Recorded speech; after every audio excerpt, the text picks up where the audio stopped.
Hi everyone. Today I'm going to read us a quick story before nap time. One of my favorites that's called Blueberries for Sal.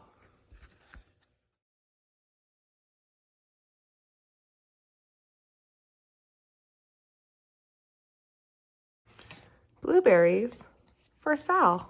One day, little Sal went with her mother to Blueberry Hill to pick some blueberries. Little Sal brought along her small tin pail, and her mother brought her large tin pail to put the berries in. "We will take our berries home and can them," said her mother. "Then we will have food for the winter." Little Sal picked 3 berries and dropped them in her little tin pail. Kaplink, kaplank, kaplunk. She picked 3 more berries and ate them. Then she picked more berries and dropped one in the pail. Kaplunk. And the rest she ate. Little Sal ate all 4 blueberries out of her pail. Her mother walked slowly through the bushes, picking blueberries as she went and putting them in her pail. Little Sal struggled along behind, picking blueberries and eating every single one. Little Sal hurried ahead and dropped a blueberry in her mother's pail. It didn't sound kaplink because the bottom of the pail was already covered with berries. She reached down inside to get her berry back. Though she didn't really mean to, she pulled out a large handful because there were so many blueberries right up close to the one she had put in. Her mother stopped picking and said, "Now, Sal, you run along and pick your own berries. Mother wants to take her berries home and can them for next winter."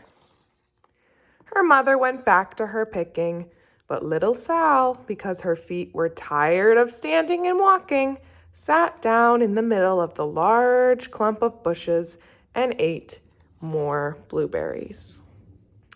On the other side of Blueberry Hill, Little Bear came with his mother to eat some blueberries. "Little Bear," she said, "eat lots of berries and grow big and fat. We must store up food for the long, cold winter." Little Bear followed behind his mother as she walked slowly through the bushes eating berries. Little Bear stopped now and then to eat berries. Then he had to hustle along to catch up. Because his feet were tired of hustling, he picked out a large clump of bushes and sat down right in the middle and ate berries. Over the other side of the hill, little Sal ate all of the berries she could reach from where she was sitting. Then she started out to find her mother. She heard a noise from around a rock and thought, "That is my mother walking along." But it was the mother crow and her children, and they stopped eating berries and flew away, saying, "Caw, caw, caw." Then she heard another noise in the bushes and thought, "That is surely my mother, and I will go that way." But it was Little Bear's mother instead. She was tramping along, eating berries and thinking about storing up food for the winter.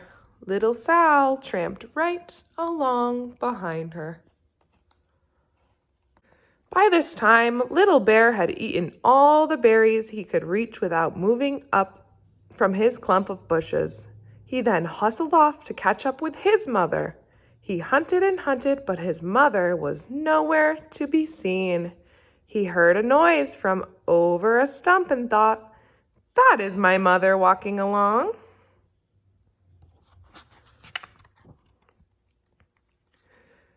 But it was Mother Partridge and her children. They stopped eating berries and hurried away.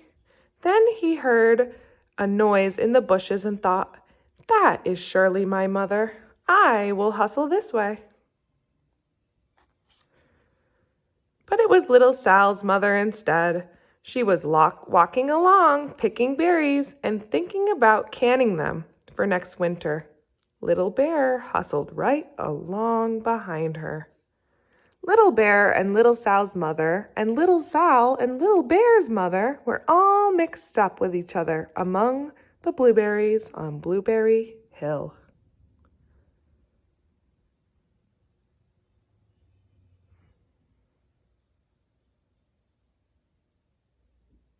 Little Bear's mother heard Sal walking along behind and thought it was Little Bear, and she said, "Little Bear, munch, munch, eat all you gulp, possibly hold, swallow." Little Sal said nothing. She picked 3 berries and dropped them in her bin. Kaplink, kaplank, kaplunk, in her small tin pail. Little Bear's mother turned around to see what on earth could make a noise like kaplunk. "Grumph," she cried, choking on a mouthful of berries. "This is not my child. Where is Little Bear?" She took one good look and backed away. She was old enough to be shy of people, even a very small person like Little Sal. Then she turned around and walked off very fast to hunt for Little Bear. Little Sal's mother heard Little Bear tramping along behind and thought it was Little Sal. She kept right on picking and thinking about canning blueberries for next winter. Little Bear paddled up and peeked into her pail. Of course, he only wanted to taste a few of what was inside, but there were so many and they were so close together that he tasted a tremendous mouthful by mistake. "Now, Sal," said Little Sal's mother without turning around, "you run along and pick your own berries. Mother wants to can those for next winter."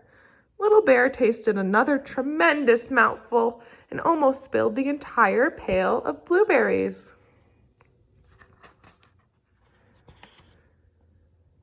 Little Sal's mother turned around and gasped, "My goodness, you are not Little Sal. Where, oh, where is my child?" Little Bear just sat and munching and swallowing and licking his lips. Little Sal's mother slowly backed away. She was old enough to be shy of bears, even very small bears like Little Bear. Then she turned and walked away quickly to look for Little Sal. She hadn't gone very far before she heard a kaplink, kaplank, kaplunk.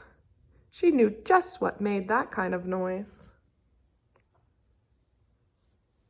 Little Bear's mother had not hunted very long before she heard a hustling sound that stopped now and then to munch and swallow. She knew just what made that kind of noise. Little Bear and his mother went home down one side of Blueberry Hill, eating blueberries all the way, full of food stored up for next winter. And Little Sal and her mother went down the other side of Blueberry Hill, picking berries all the way, and drove home with food to can for next winter. A whole pail of blueberries and 3 more besides.